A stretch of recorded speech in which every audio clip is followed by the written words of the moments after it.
Hello everyone, আসসালামু আলাইকুম। আজকে আমি আপনাদের সঙ্গে এমন একটা রেসিপি শেয়ার করব।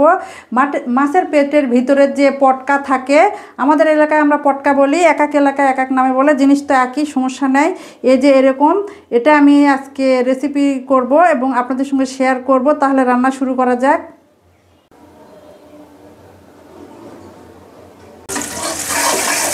পেঁয়াজটা এভাবে একটু হালকা করে ভেজে নিব। এখন মশলাগুলো দিব। প্রথমে দিলাম হলুদ। মশলা কষানো শেষ, এখন এগুলো দিব, পটকাগুলো দিয়ে একটু নেড়ে নিব। এরকম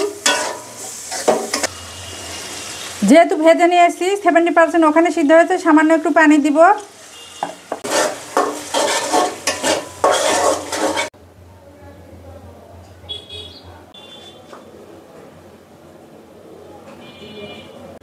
পটকা রান্না আমার হয়েছে, মাছের পটকা।